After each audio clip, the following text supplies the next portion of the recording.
gracias.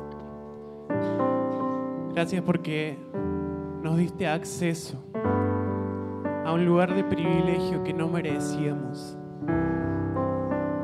Gracias porque nos posicionaste en lugares celestiales y nos hiciste merecedores de cada una de tus bendiciones, a pesar de que no lo éramos. Gracias por tanta bondad, gracias por tanta misericordia, papá. Muchas gracias. Gracias por esa cruz. Gracias porque ahí consumaste todo lo que necesitábamos. Todo lo que necesitábamos estaba ahí y vos lo ganaste para nosotros. Muchas gracias, Padre. Te damos gracias en el nombre de Jesús. Amén. Puede tomar su asiento si todavía no lo hizo. Buen día para todos. ¿Cómo están? ¿Están bien? Me alegro. Bendecidos, eso seguro. Hoy comenzamos un nuevo eje de cambio. Hoy comenzamos el mes de misericordia. Mes de misericordia. Y le puse por título a la prédica: de gracia recibimos, de gracia damos. Lo mismo que decía Emma, parece que nos hubiésemos puesto de acuerdo, pero no deja de sorprenderme cómo el Espíritu Santo alinea todas las cosas. De gracia recibimos, de gracia damos. Quiero invitarle a buscar en Romanos capítulo 5, versículo 1. Si hoy nos vamos tarde no va a ser por mi culpa porque es tarde ya. Romanos capítulo 5, versículo 1, en la NTV. Muy bien, ya me conocen. Dice, por lo tanto, presten mucha atención a este versículo, por favor. Por lo tanto, ya que fuimos declarados justos a los ojos de Dios por medio de la fe, tenemos paz con Dios gracias a lo que Jesucristo nuestro Señor hizo por nosotros. Este versículo encierra una verdad de los principales pilares del Evangelio, y es que fuimos justificados. Como dice el versículo, ya que fuimos declarados justos a los ojos de Dios por medio de la fe. Y fíjense que esto, ¿en qué tiempo verbal está? En pasado. Ya fuimos declarados justos. Esto es algo que ya sucedió incluso antes de que usted y yo hayamos nacido, desde mucho antes, desde la mismísima eternidad, Dios nos justificó. Eso significa que el juez que tenía que decidir qué iba a pasar con nuestro destino, si teníamos que pagar por nuestras culpas o no, nos encontró culpables, pero a pesar de habernos encontrado culpables, decidió que no teníamos que pagar la condena porque alguien más ya había pagado esa condena. Y ese fue Cristo. Es algo que ya sucedió. Fuimos absueltos de todos los cargos, fuimos absueltos de toda la culpa, absueltos de toda condenación. Por eso dice la palabra de Dios que para los que están en Cristo Jesús no hay condenación. No hay condenación para los que están en Cristo, porque toda condenación fue absuelta y fuimos declarados justos. Fuimos declarados santos. Fuimos declarados libres de toda culpa, de toda condenación. Les pido que nos quedemos ahí en Romanos, pero voy a leer en Colosenses 2:13. Dice, ustedes estaban muertos a causa de sus pecados y porque aún no les habían quitado la naturaleza pecaminosa. Entonces Dios les dio vida con Cristo al perdonar todos nuestros pecados. Él anuló el acta con los cargos que había contra nosotros y la eliminó clavándola en la cruz. Dice el apóstol Pablo que contra nosotros había un acta de decretos que decían todas nuestras culpas y cargos, todos los pecados, todo lo que hicimos mal. Y por esa acta de decretos merecíamos la condenación, merecíamos pagar por nuestros propios pecados, por nuestros propios errores. Sin embargo, dice que aun cuando estábamos muertos en nuestros delitos y pecados, cuando estábamos muertos, en medio del barro, en medio del pecado, cuando todavía ni siquiera se nos había ocurrido entregar nuestro corazón a Cristo o hacer una oración de fe, cuando estábamos allá muertos, antes de poder haber hecho algo bueno o algo malo en nuestra vida, Cristo anuló el acta con los cargos que había contra nosotros y la eliminó clavándola en la cruz. La cruz hizo que vos y yo hoy podamos decir que somos justos. No por nuestros méritos, sino por lo que Cristo hizo en esa cruz. ¿Puedes decirle al que está ahí al lado tuyo? Somos justos, fuimos justificados, somos santos. En una reunión de jóvenes estábamos jugando al loquero general, algunos conocerán el loquero general, y a uno de los chicos les tocó sentarse en la silla del loco y dijo que se levanten todos los que son pecadores. Y se levantaron un montón y se movieron de silla. En ese momento me agarré la cabeza y me decía, Caro, renuncio acá y me voy. Porque necesitamos entender que nuestra posición en Cristo hoy es que somos santos. Y eso necesitamos que se internalice porque hasta que no lo creemos, no lo vivimos. Hasta que no entendemos la justificación, hasta que no entendemos la santificación, no lo podamos vivir. Mientras vos te consideres a vos mismo como un pecador, vas a ser un pecador. Pero cuando vos empieces a verte como la gracia te ve, como Dios te ve, que te ve santo, con el tiempo esa santidad empieza a apropiarse de vos y empezás a manifestar la santidad. Pero no podemos manifestar algo que no creemos que somos. ¿Amén? ¿Se entiende? Volvemos a Romanos 5, capítulo 1. Por lo tanto, ya que fuimos declarados justos a los ojos de Dios, ¿por qué fuimos declarados justos a los ojos de Dios? Por medio de la fe. ¿Sí? ¿Cuál era nuestra posición antiguamente? Culpables, pecadores. ¿Cuál es nuestra nueva posición después de la cruz ante Dios? Justos. ¿Por qué sucedió esto? ¿Por qué somos justos? Por medio de la fe. O sea que por el solo hecho de haber creído en Dios, de haber creído en el sacrificio de Cristo, fuimos declarados justos. Ahora, esta fe, yo puedo decir que fue mérito mío haber creído. Está bien decir, por ejemplo, ¿fue porque yo decidí creer que ahora soy justificado? No está muy convencido. ¿Fue porque yo hice la oración de fe que ahora soy justificado? Dice Efesios capítulo 2, versículo 8.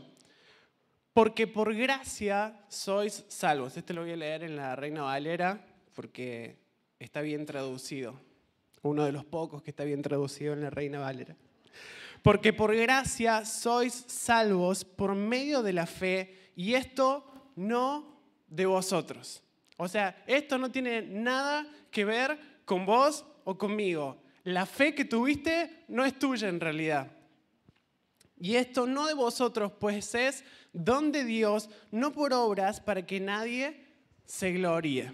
O sea que la fe que necesitábamos para ser salvos y para ser justificados no provino de nosotros, sino que Dios mismo la puso en nosotros, y esa fe que Él puso en nuestro corazón hizo que nosotros podamos decir sí creo.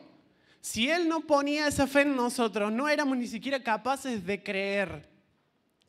Y como vamos viendo en todas estas cosas, en la justificación no tuvimos absolutamente nada que ver, en tener fe no tuvimos nada que ver. Dice Romanos 5.1, tenemos paz con Dios gracias a lo que Natanael hizo por nosotros, a lo que Carolina hizo por nosotros, a lo que Marcelo hizo por nosotros. No, gracias a lo que Jesucristo, nuestro Señor, hizo por nosotros. A ver, vamos a repetir despacito esta frase. Tenemos paz para con Dios, es decir, tenemos una buena relación para con Dios. Podamos acercarnos a Dios, podamos hablar con Dios, podamos disfrutar de su amor con Dios. ¿Gracias a qué? A lo que Jesucristo, nuestro Señor, hizo por nosotros. ¿En dónde de esta oración encaja gracias a lo que nosotros hicimos? En ningún lado. Es más, en todo el Evangelio no encaja lo que nosotros hicimos, porque no se trata de nada de lo que vos o yo podamos haber hecho, sino de lo que Cristo hizo por nosotros. Entonces yo me hago una pregunta. Si tenemos paz para con Dios, gracias a lo que Jesucristo nuestro Señor hizo por nosotros, ¿por qué entonces a veces seguimos viéndonos culpables frente a los ojos de Dios? Porque a veces creemos que depende de lo que hayamos hecho esta semana, si nos portamos bien o no, si ayunamos o no, si oramos o no, si pecamos o no, si depende de eso, de si hoy tengo paz para con Dios o no tengo paz para con Dios. ¿Se dan cuenta cómo nuestra mente cree que nuestra relación con Dios depende de lo que nosotros podamos llegar a hacer o no podamos llegar a hacer, cuando en realidad esto se trata de lo que Jesucristo, nuestro Señor, ya hizo por nosotros? Y les confieso que antes de que Dios me empezara a enseñar de la gracia hace unos meses, mi mentalidad siempre fue, cada vez que me tenía que parar a orar, a ministrar, a dar una clase, a enseñar algo, fue pensar, esta semana cómo estuve frente a Dios. ¿Qué hice? ¿Me porté bien o no me porté tan bien? ¿Tuve unos horas y momentos de intimidad muy intensos o estuve medio flojo en mis momentos de intimidad? Entonces, dependiendo de cómo había estado yo esta semana, sentía que Dios podía fluir en la administración o no podía fluir en la administración. O que Dios estaba contento conmigo o estaba enojado conmigo, dependiendo de lo que había hecho esta semana. Y a veces con una posición penitente por sentir que no había estado haciendo bien las cosas, y a veces sintiéndome muy bien y superior porque supuestamente había estado haciendo bien las cosas. Y la gracia y la voz de Dios fue enseñándome y rompiendo estructuras en todo este tiempo al hacerme entender, no depende de vos. Cuando estaba así en una posición penitente, la voz de Dios diciendo, no depende de vos, depende de lo que Cristo ya hizo por vos.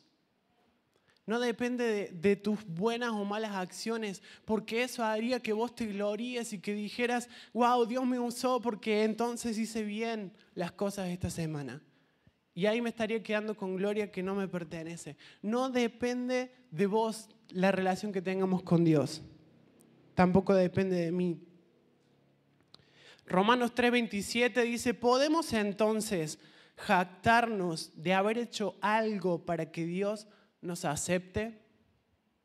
No, porque nuestra libertad de culpa y cargo no se basa en la obediencia a la ley. Está basada en la fe. Así que somos declarados justos, versículo 28, así que somos declarados justos a los ojos de Dios por hacer bien las cosas. No. Por medio de la fe y no por obedecer la ley. ¿Cuál es el resultado entonces? Como dijimos, tenemos paz para con Dios. ¿Por qué todavía creemos que nuestra relación con Él depende de nuestra capacidad para ser santos?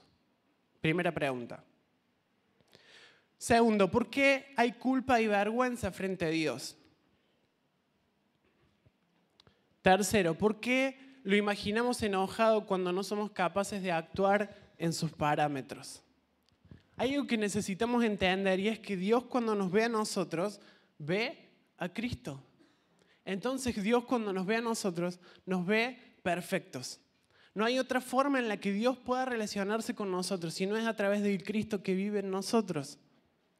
Tenemos la posibilidad de relacionarnos con Dios gracias a que Cristo vive en nosotros. Entonces, cuando Dios nos ve a Cristo en nosotros y eso hace posible esta relación. No es por nuestros méritos, no es porque nosotros nos portemos bien o seamos santos o porque incluso la mayor de nuestras santidades, nuestro mayor esfuerzo por ser lo más santo posible es como trapo de inmundicia para Dios. Jamás podemos alcanzar por nuestros méritos los estándares de santidad de Dios. Porque siempre vamos a encontrar algo en nosotros que está mal. Siempre lo vamos a encontrar. Entonces, si dependiera de nuestra santidad, el relacionarnos con Dios, nunca podríamos relacionarnos bien con Dios. Dios nunca estaría contento con nosotros. Dios nunca sonreiría al vernos. siempre estaría enojado. Y a través de los años el evangelio que hemos escuchado, un evangelio de condenación, es un evangelio que constantemente nos ha tenido en una posición para con Dios donde Él está enojado porque yo no soy capaz de vivir conforme a sus parámetros de santidad. Cuando por nuestros propios méritos y esfuerzos humanos eso nunca va a ser posible. Por eso la propuesta de Dios es: vení a mí y yo te santifico. Pero muchas personas tienen en su mente: voy a esperar a ser santo para después acercarme a Dios. Y eso no va a funcionar nunca. Romanos 5:11 dice: así que ahora podemos alegrarnos. Romanos 5:11. Así que ahora podemos alegrarnos por nuestra nueva y maravillosa relación con Dios, gracias a lo que nuestro Señor Jesucristo nos hizo amigos de Dios. Nuestra nueva y maravillosa relación con Dios es que somos amigos de Dios. Y esta es una relación que no varía dependiendo de lo que yo hago o lo que no hago. No varía del estado de ánimo de Dios, no varía nunca. Nuestra relación permanente para con Dios es amigos. Eso lo conquistó ¿quién? Cristo. Cristo lo ganó en la cruz para nosotros.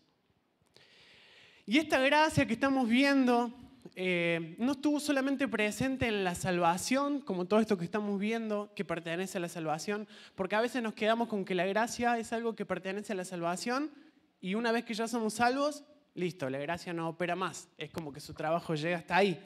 Pero la gracia es también la encargada de santificarnos, es la encargada de llevarnos a madurez, es la encargada de hacernos crecer en el conocimiento de Dios, es la encargada de alinearnos a la voluntad de Dios para que cumplamos su propósito eterno. Es decir, que la gracia nos acompaña durante toda nuestra vida cristiana y sin la gracia es imposible agradar a Dios.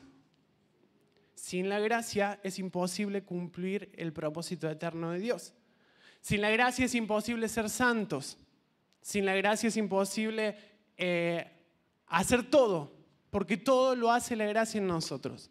Todo opera la gracia. Fíjense, 1 Corintios capítulo 15 vamos a buscar. El apóstol Pablo habla acerca de esto. 1 Corintios capítulo 15.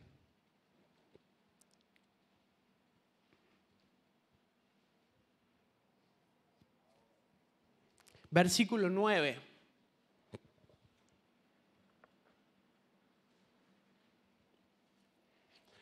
Pues soy el más insignificante de todos los apóstoles. ¿Qué vemos en esta oración? ¿Qué actitud tenía el apóstol Pablo? Humildad. De hecho, ni siquiera soy digno de ser llamado apóstol después de haber perseguido la iglesia de Dios como lo hice. El que sigue, versículo 10. Sin embargo, lo que ahora soy, que era el apóstol Pablo en ese momento, el principal apóstol que había evangelizado todo el mundo conocido, el principal referente en ese tiempo de la palabra de Dios y del evangelio. Todo lo que ahora soy, todo se debe a que Dios derramó su favor especial sobre mí. ¿Qué es el favor especial sobre él? La gracia.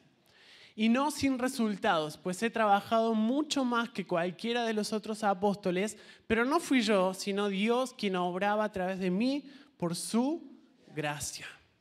Dice el apóstol Pablo: si yo antes era un perseguidor de la iglesia, un hombre asesino y violento, un hombre estructurado, fariseo y religioso, y hoy soy el apóstol Pablo, con todo lo que eso significa, la que provocó esta transformación de Saulo a Pablo fue la gracia.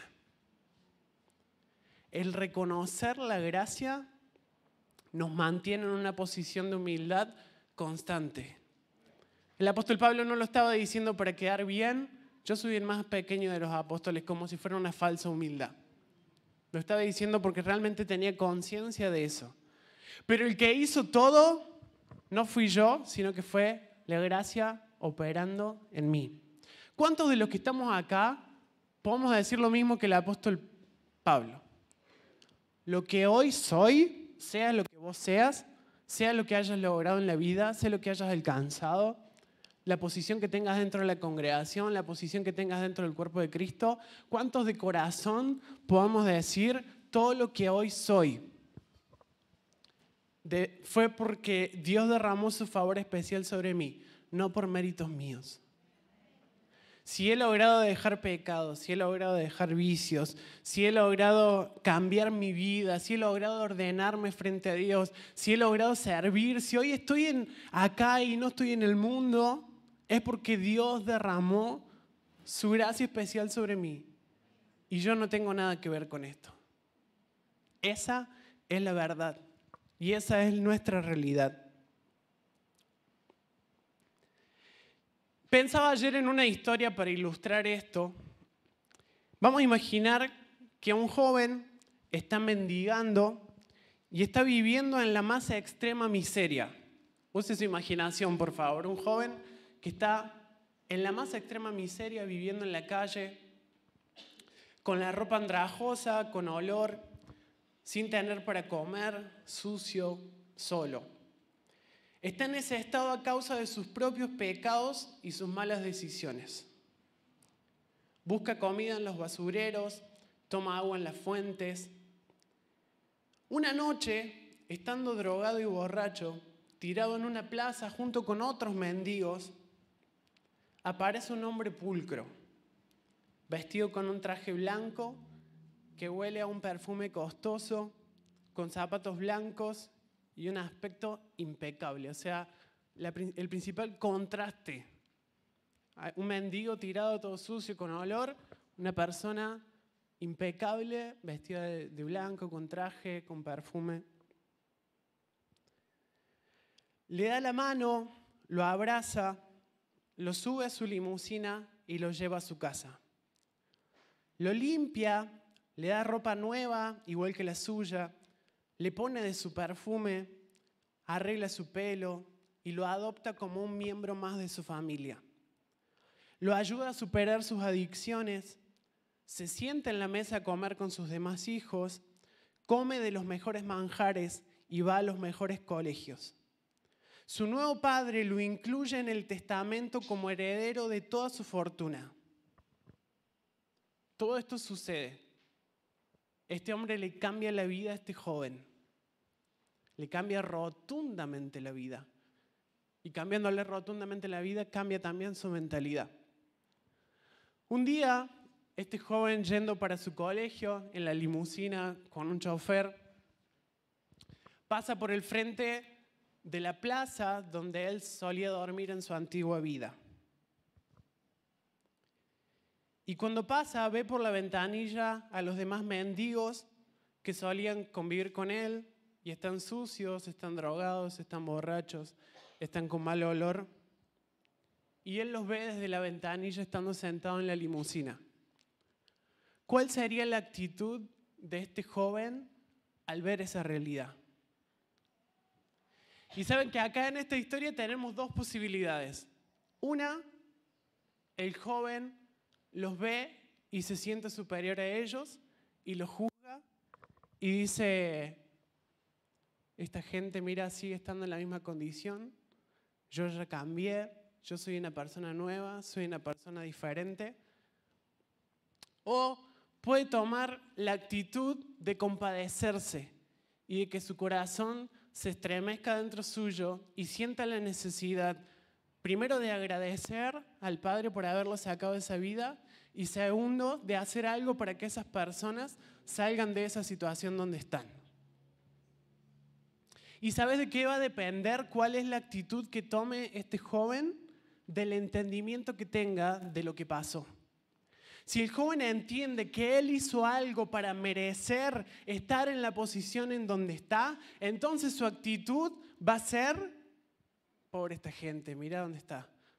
Están ahí por sus propios pecados, por sus propias decisiones. Pero si entiende que todo lo que recibió fue por pura gracia y que él no hizo absolutamente nada porque ni siquiera lo buscó, fue el Padre el que lo buscó. Él no tuvo ni la más mínima intervención en todo lo que sucedió. Entonces su actitud va a ser, de compasión, de amor, de misericordia y de ser movido a reconciliar a aquellos que todavía hoy no están reconciliados.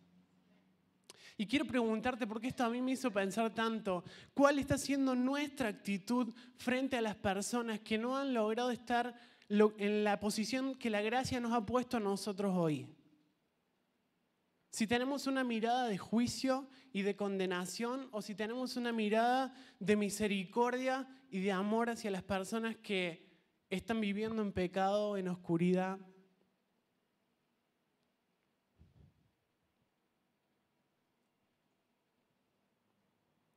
Esta historia describe exactamente lo que Dios hizo con nosotros. Dios nos salvó por pura gracia. Hoy estamos sentados en lugares celestiales. Hoy hemos sido bendecidos con toda bendición espiritual. Hoy somos herederos de todo. Hoy hemos sido hechos libres. Hoy hemos sido santificados. Hoy hemos sido justificados. Y todo esto por pura gracia. Si yo veo una persona que está presa, por ejemplo, de adicción sexual o está confundida en quebrantos de género, mi corazón se mueve y se compadece para ayudar a las personas a salir de la posición en la que están. Si veo una persona presa de la religiosidad, una congregación presa de la religiosidad, me da mucha bronca contra el sistema religioso, me da bronca con las personas que se cierran a la verdad y que no permiten que la verdad crezca y que la verdad progrese, pero me da mucha compasión las personas presas del espíritu de religiosidad. ¿Por qué? Porque yo también lo viví, porque sé exactamente lo que es estar del otro lado, porque sé exactamente lo que es el sufrimiento de estar preso de un pecado y no poder salir de ahí. Mi corazón se mueve y no puedo negarme cuando una persona pide ayuda. La semana pasada estuve en Tucumán, había terminado de predicar el sábado y mucha gente se acercó porque quería hablar, porque se había sentido identificada con el testimonio, porque quería, muchos chicos jóvenes, sobre todo muchos hombres. Y el hijo del pastor me dice, Nata, vamos a la oficina, así la gente no te habla. Y le digo, realmente me gustaría escuchar porque hay mucha gente con necesidad que quiere escuchar, que quiere hablar de lo que les pasó, ¿no? Y eso a mí me mueve, pero los pecados por los cuales yo no pasé, a veces sí me siento muy tentado de juzgar. Y de decir, les cuento un ejemplo que les contaba en la escuela de profetas. Fui a pagar unas cuentas al Rapipago que está a 2 cuadras de mi casa, y menos mal que está a 2 cuadras porque si hubiesen sido más hubiese juzgado más gente. Iba caminando, pasa una adolescente embarazada, y en mi mente la juzgo. ¿Cuántos años tiene? 15 años y está embarazada. Sigo de largo. En la cola del Rapipago, atrás mío un señor que estaba de toser, pero a la vez lo acaba de ver fumar allá afuera. Digo, este hombre se está muriendo y no deja de fumar. Y en ese momento el Espíritu Santo, haciéndome notar cómo mi mente juzgaba todo el tiempo juzgando, todo el tiempo criticando. Todo el tiempo poniéndome yo en una posición superior a las demás personas y diciendo, pobre de aquellos, cuando nos olvidamos tan rápido que nosotros estábamos exactamente en la misma posición de pecado, en la misma posición de oscuridad, en la misma posición de esclavitud, y fue Él quien nos tendió la mano para salir. Y si hoy hemos salido es por gracia, simplemente por eso. Quiero invitarte a buscar en Mateo 18, capítulo 23.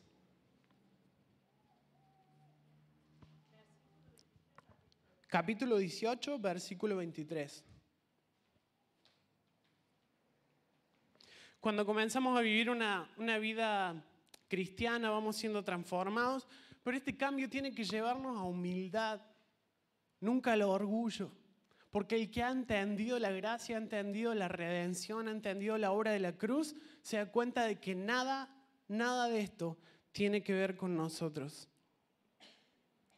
Pero en cambio a algunas personas esto les lleva a tener mayor juicio, a tolerar menos a las personas, a hacer una vara de juicio.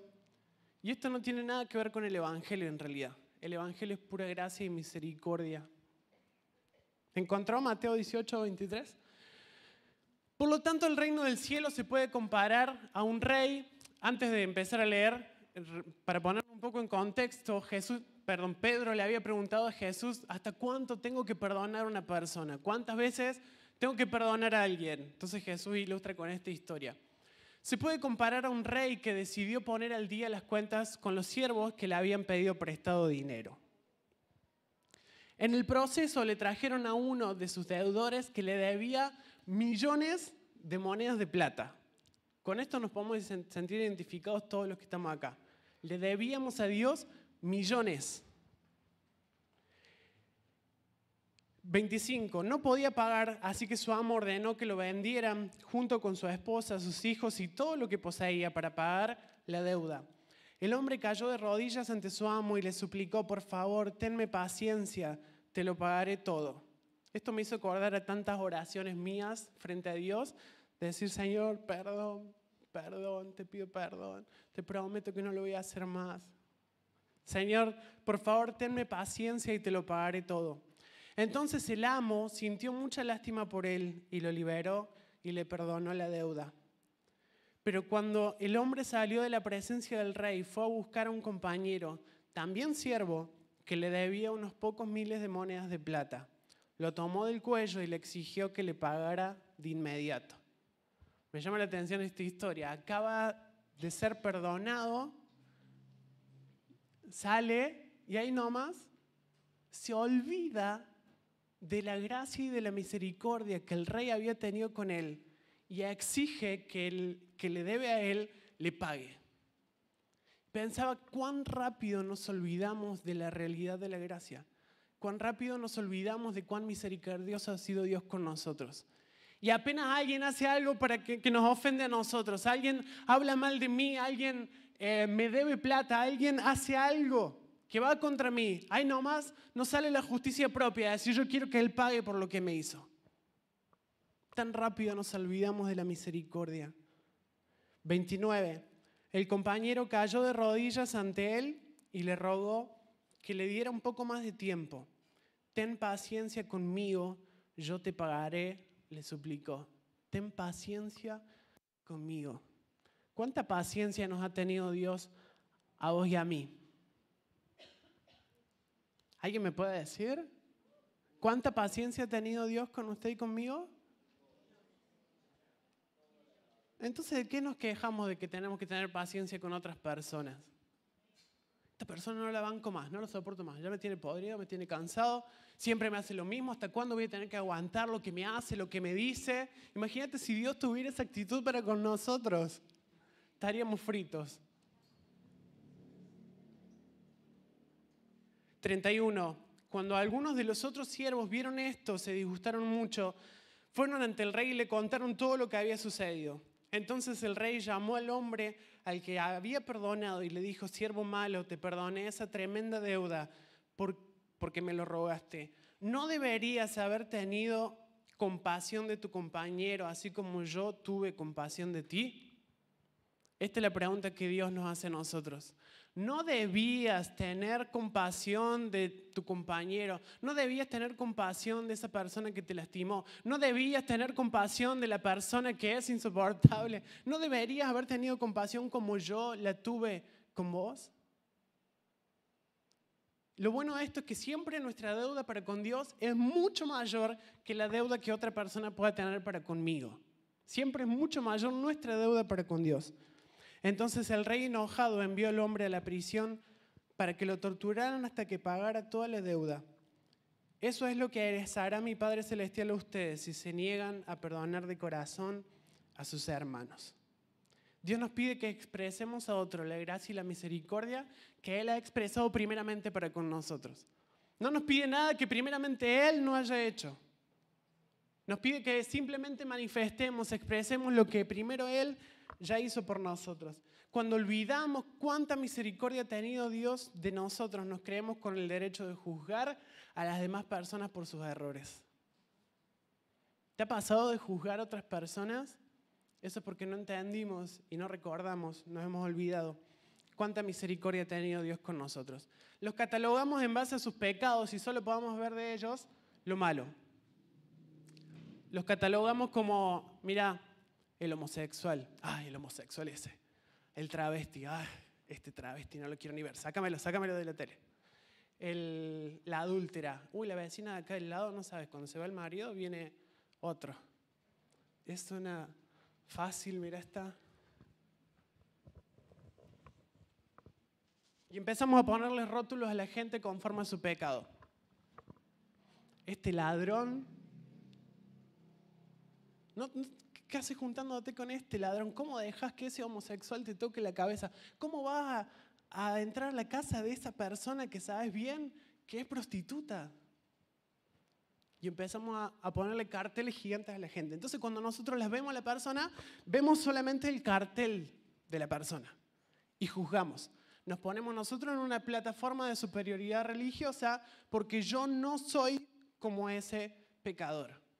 Tengo otros pecados que nadie sabe quizás, que nadie conoce, que están bien escondiditos, pero como los de la otra persona son bien visibles, prefiero señalar los que son visibles. Porque la que queda embarazada antes de casarse es bien visible el pecado, pero el que adultera y todavía nadie se enteró está bien oculto. Pero el adúltero, que su pecado todavía está oculto, se cree con el derecho de juzgar a la que quedó embarazada. ¿Se dan cuenta la hipocresía que manejamos las iglesias evangélicas, las iglesias católicas, mormonas y todas? Los miramos desde el orgullo religioso, nos creemos con el derecho de juzgar, y el que no ha experimentado la reconciliación solo puede ver a los demás desde una óptica de enemistad. Esto no se trata de que ahora me tengo que esforzar para ver diferente a la gente. Se trata de que mi mentalidad no es la mentalidad de Cristo, porque la mente de Cristo es reconciliadora, la mente carnal es de enemistad.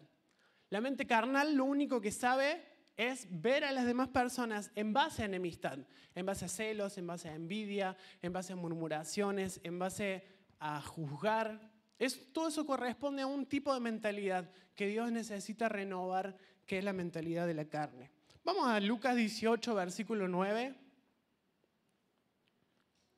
Lucas capítulo 18, versículo 9.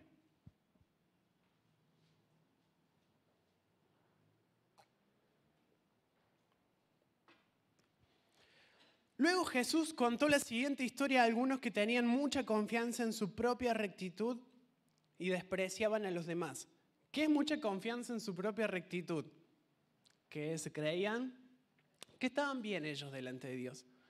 Si vos te crees que por tus propios méritos y esfuerzos estás bien delante de Dios, ya vamos mal. 2 hombres fueron al templo a orar. Uno era fariseo y el otro era un despreciado cobrador de impuestos. El fariseo, de pie, apartado de los demás, hizo la siguiente oración: Te agradezco, Dios, que no soy un pecador como todos los demás, pues no engaño, no peco y no cometo adulterio. Fíjense que es número 3 nada más. Estoy seguro que el Espíritu Santo hubiese encontrado muchos otros que sí hacía, pero no estaba dispuesto a que el Espíritu Santo se lo revele. Para nada soy como ese cobrador de impuestos. Ayuno 2 veces a la semana y te doy el diezmo de mis ingresos. En cambio, el cobrador de impuestos se quedó a la distancia y ni siquiera se atrevía a levantar la mirada al cielo mientras oraba, sino que golpeó su pecho en señal de dolor mientras decía: Oh Dios, ten compasión de mí, porque soy un pecador. Les digo que fue este pecador y no al fariseo quien regresó a su casa justificado delante de Dios. Pues los que se exaltan a sí mismos serán humillados y los que se humillan serán exaltados. ¿Con cuál de estos 2 personajes nos sentimos identificados?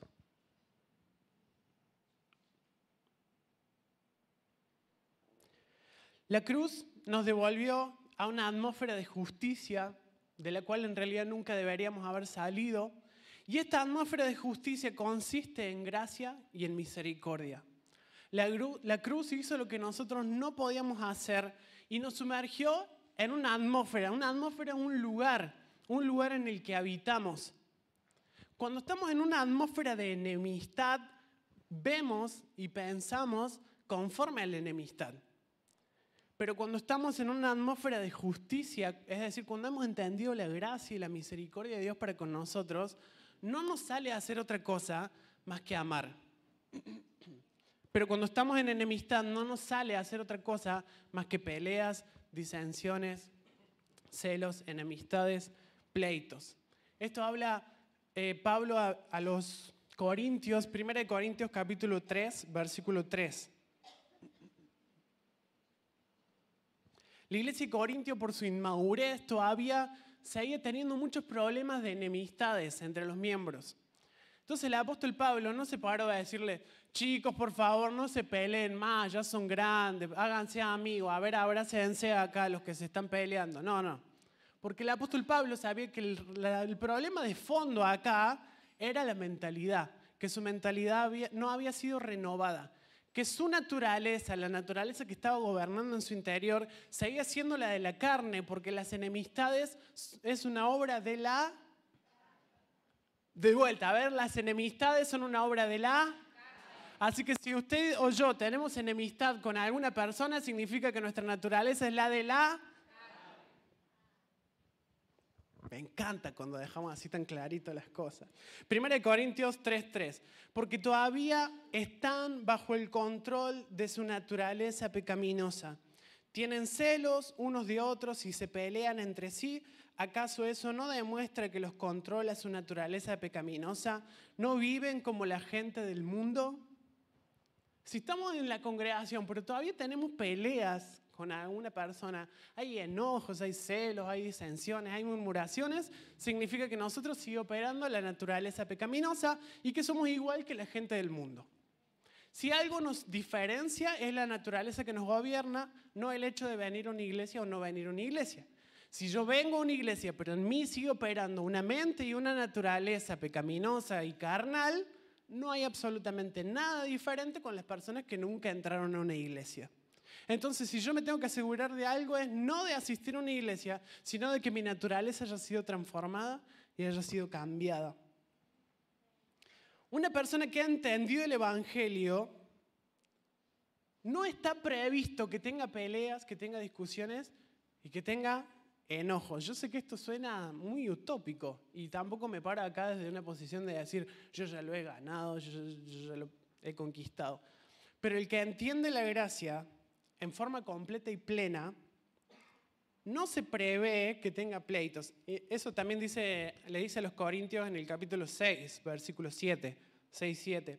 Dice así que, por cierto, ya es una falta en vosotros que tengan pleitos entre vosotros mismos. ¿Por qué no sufrís más bien el agravio? Esta también está en Reina Valera. ¿Por qué no sufrís más bien el agravio? ¿Por qué no sufrís más bien el ser defraudados? La naturaleza de Cristo en nosotros, ¿qué hace? Sufre el agravio. Sufre el ser defraudados y no tiene pleitos y no se enoja. Lo podemos ver en la cruz, siendo escupido, siendo golpeado, siendo insultado, faltándole el respeto, sin nada de honra porque era Dios mismo ahí crucificado, gritándole cosas, provocándolo. La actitud de Jesús nunca fue enojo. La actitud de Jesús fue perdona a los padres porque no saben lo que hacen. Compasión.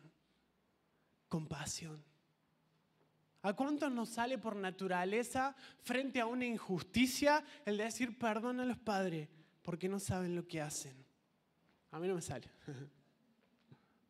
Perdona a los padres porque no saben lo que hacen. Compasión. ¿Saben qué? Cuando Dios nos transforma, en los primeros versículos que leí en Romanos, denme un segundo que se lo busco, así se lo leo.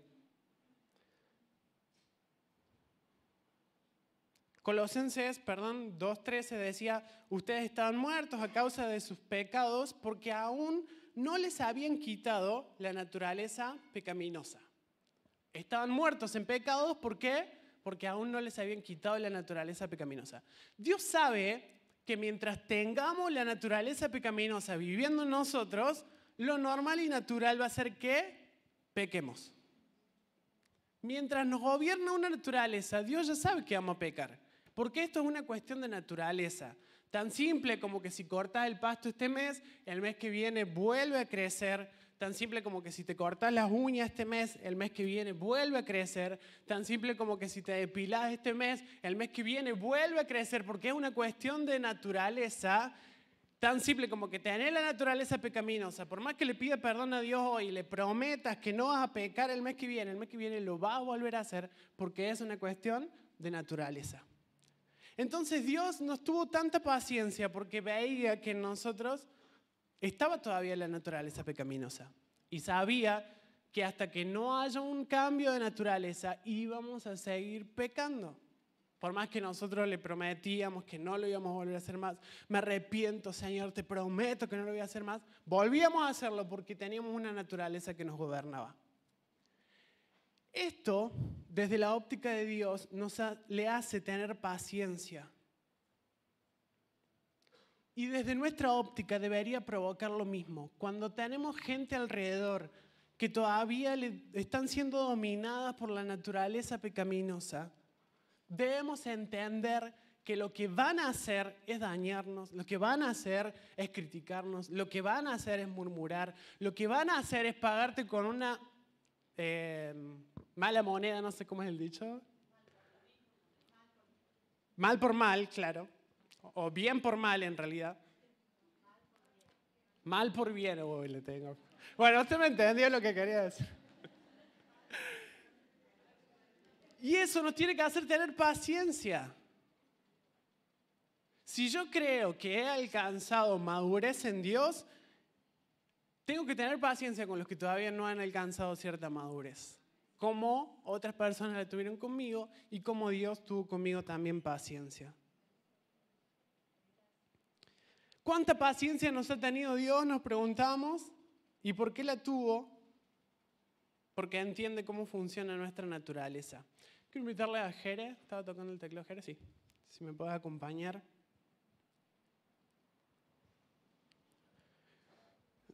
Esto no se trata de decir, bueno, de ahora en más me voy a esforzar por reconciliarme con las personas. No, no. Esto se trata de identificar qué mentalidad me está dominando y cuánta necesidad tengo de que mi mente sea regenerada a la mente de Cristo. Porque la mente de Cristo, como decíamos, no sabe hacer otra cosa que no sea amar. La reacción que le sale por naturaleza es amar, es tener compasión, es tener misericordia. Te invito a ponerte de pie.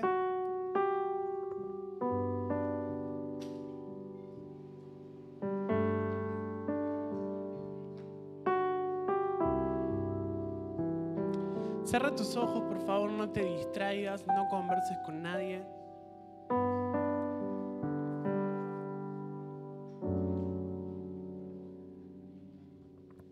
Decíamos que muy fácilmente nos olvidamos de cuánta misericordia ha tenido Dios para con nosotros. Quiero que nos tomemos un tiempo para recordar de dónde nos ha sacado Dios, cuánto nos ha perdonado, cuánta paciencia nos ha tenido.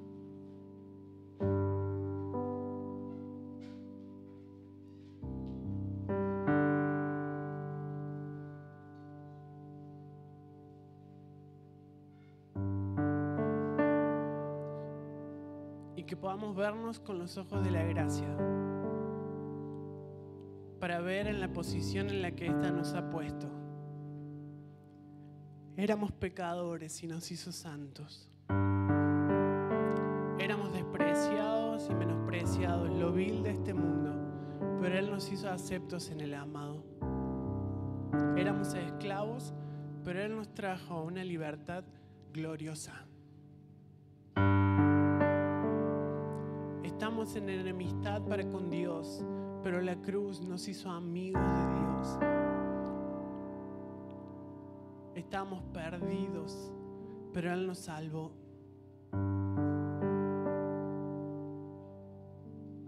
Nuestro corazón estaba lastimado, estaba herido por muchas heridas, pero Él con tanto amor y paciencia nos sanó.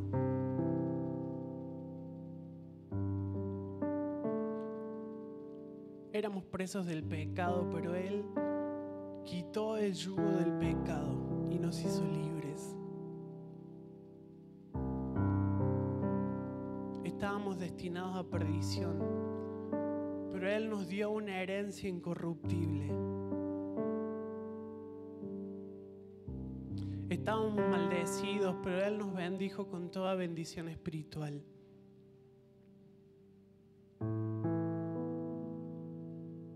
¿Por qué?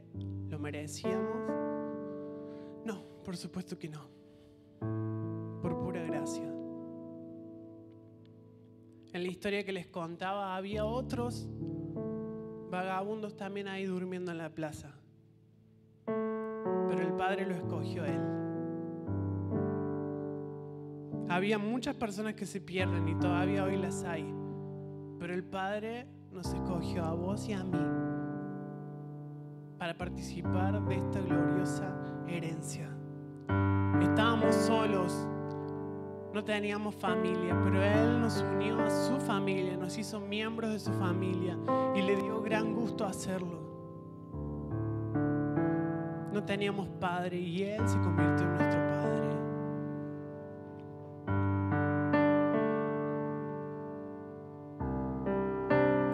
Padre, no podemos hacer otra cosa más que agradecerte, más que darte gracias y honrar esta tremenda misericordia que tuviste para con nosotros. Tremenda misericordia. Padre, hoy nos sacamos estos lentes de orgullosos religiosos que miran a todos juzgando, considerándonos mejores, como si hubiera algún mérito en la posición que tenemos hoy, como si hubiésemos hecho algo para merecerlo.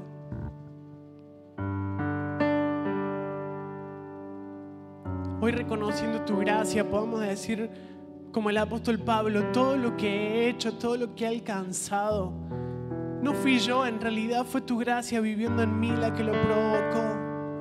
Soy el más pequeño de todos tus hijos, no lo merecía. No merezco ni siquiera ser llamado tu hijo, pero tu tremenda gracia me santificó. Entiendo que lo que vos esperás de mí, Señor, en este tiempo es que, así como he recibido de gracia, hoy pueda dar gracia a otras personas. Pueda convertirme en un reconciliador. Mi corazón pueda moverse a compasión cada vez que vea a una persona que no ha sido alcanzada por tu gracia. Padre, que sea tu misericordia fluyendo a través de nuestros corazones. Tu misericordia, tu misericordia. Padre, te presentamos esta mente enemistada, esta mente carnal, esta mente que no sabe hacer otra cosa más que estar en hostilidad para con otras personas.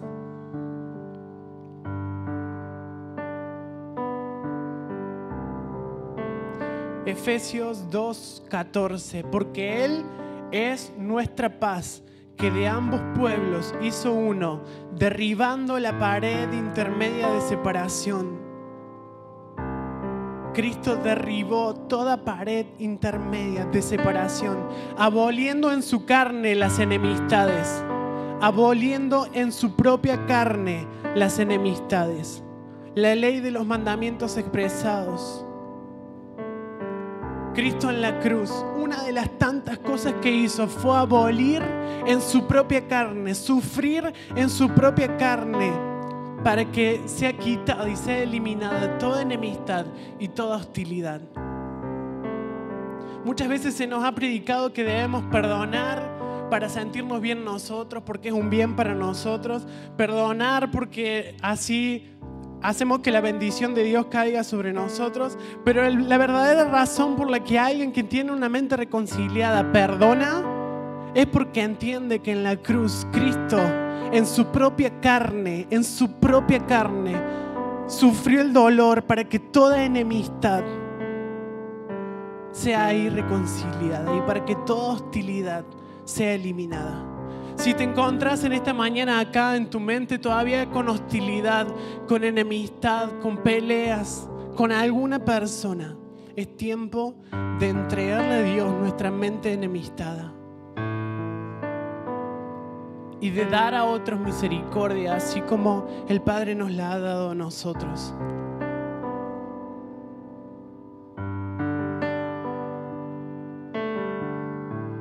Quiero invitarte a que hagamos un altar aquí adelante, solamente si así lo sentís en tu corazón, que puedas pasar rápido. Vamos a pedirle a Dios que inicie un proceso de transformación en nuestra mente, en nuestra naturaleza, que nos lleve de una mente de enemistad a una mente de reconciliación, y que en este altar podamos entregar personas en perdón. Podamos perdonar, podamos soltar,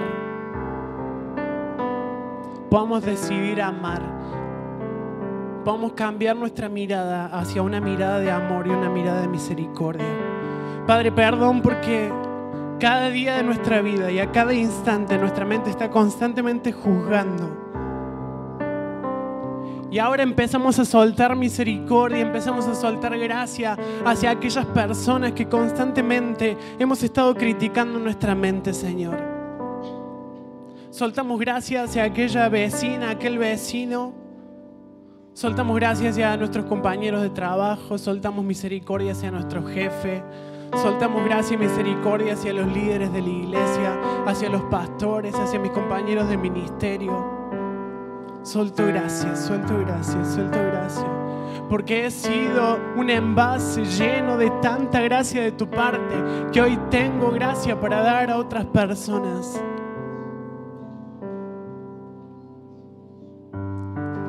Señor, perdono, perdono, perdono, perdono, perdono y derribo toda muralla de hostilidad. Tomo la decisión de no guardar en mi corazón rencor, de no guardar enojo, de no guardar odio.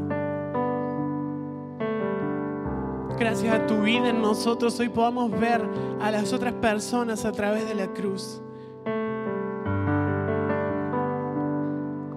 Gracias porque en esta nueva vida no hay más enemistad, sino que todo se trata de amistad y de reconciliación. Todo es amistad y reconciliación en ti, Señor. Nos convertimos en reconciliadores, en personas que expresan tu gracia y tu misericordia a otras personas. Nos despojamos de este falso derecho que nos ha hecho creer el orgullo religioso de que podemos juzgar. Perdón porque muchas veces hemos visto la paja en el ojo ajeno, pero no hemos visto la viga que hay en nuestro propio ojo.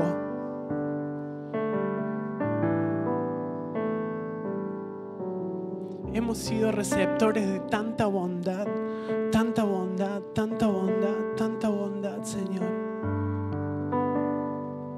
Hoy disfrutamos de esta nueva y maravillosa relación que tenemos para con Dios.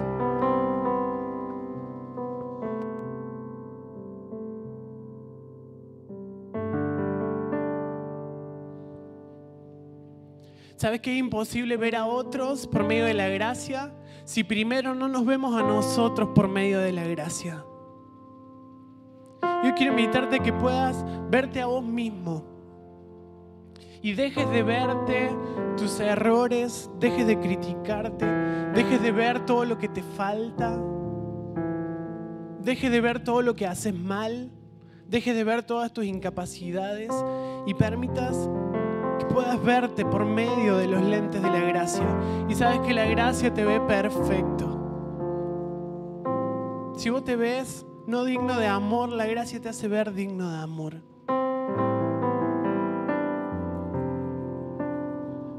Vamos a tomarnos solo un tiempito más porque entiendo que el Espíritu Santo quiere hacerte ver cómo te ve Él a vos. Vamos a tener un tiempito de adoración. Te ruego que no te desconcentres, que permitas que Dios te ministre y te hable en esta mañana.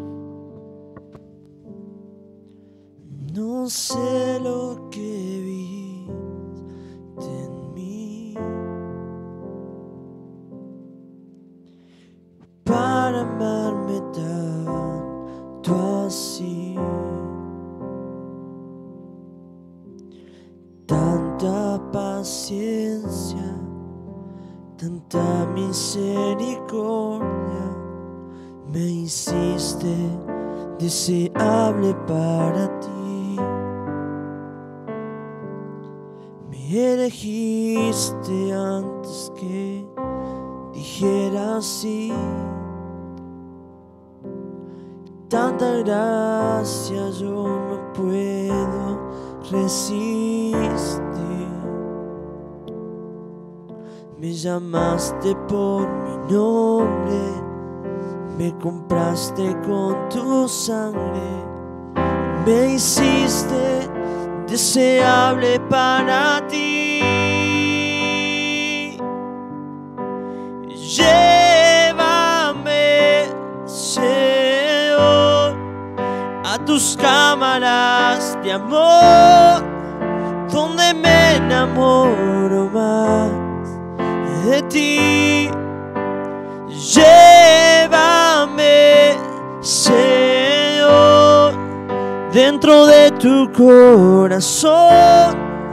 Yo encuentro mi lugar en ti.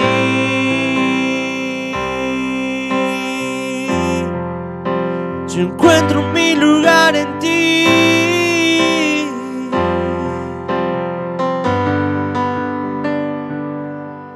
No sé lo que viste en mí para amarme tanto así. Tanta paciencia, tanta misericordia, me hiciste tan deseable para ti. Esa es nuestra nueva realidad. Esa es nuestra nueva realidad. Siento que Dios dice que solamente Él puede definirte y solamente Él puede decirte quién sos vos en realidad. Y Dios dice que sos amado. Y Dios dice que sos libre, muy diferente quizás a la visión de tu propia realidad. Pero cuando Dios te ve, Dios dice que sos libre y que no sos esclavo de nada. Sos libre y no sos esclavo de nada. Cuando Dios te ve, Dios ve que sos santo, muy diferente a tu propia visión de lo que vos ves acerca de vos mismo. Cuando Dios te ve, Dios dice que sos aceptado, aunque vos crees que todos te rechazan. Cuando Dios te ve, Dios ve a un hijo, aunque vos crees que sos huérfano. Por mucho tiempo las mentiras nos han estado definiendo y diciéndonos lo que somos. Y nos hemos estado viendo con ojos humanos y creyendo que tenemos el derecho de decir nosotros mismos quiénes somos. Pero hoy la gracia viene a decirte lo que vos en realidad sos. Y si tenés la suficiente humildad en tu corazón para reconocer que quien tiene la verdad sobre esto es Dios y no vos, entonces en los próximos días vas a empezar a vivir y experimentar aquello que Dios dice acerca de vos. Con cuánto orgullo nos hemos creído de poder nosotros definirnos a nosotros mismos, cuando es este evangelio maravilloso el que hemos creído, el que nos dice quién en realidad somos. Y si vos decís que somos perdonados, entonces que mi alma entienda que soy perdonado y deje de sentirme que no soy perdonado. Mi alma tiene que doblegarse a la verdad, no la verdad doblegarse a mi alma. Basta de ver los errores, basta de ver los pecados, basta de ver las heridas, basta de ver lo que todavía me falta. Abrázate a lo que la gracia te dice acerca de vos. Basta de luchar tantos años para con lo mismo, con tus propias fuerzas. Deja que sea la gracia la que opere. Empieza a repetirte vos mismo: soy libre, soy amado, soy santo, soy aceptado, soy bendito, no tengo que esperar ninguna bendición más. Ya soy bendito, ya soy bendito, ya soy bendito. Toda la bendición espiritual del cielo ya está en mí.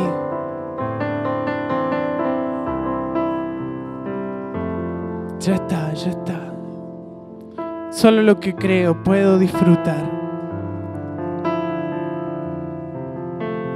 Gracias, papá. Te amo, muchas gracias. ¿Te parece si le damos un fuerte aplauso al Señor? Gracias, Padre.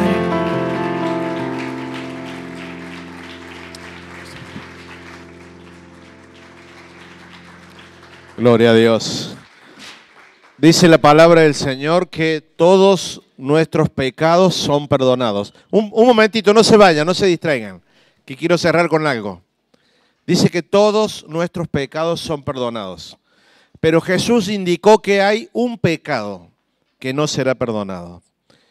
Y ese pecado es la blasfemia contra el Espíritu Santo.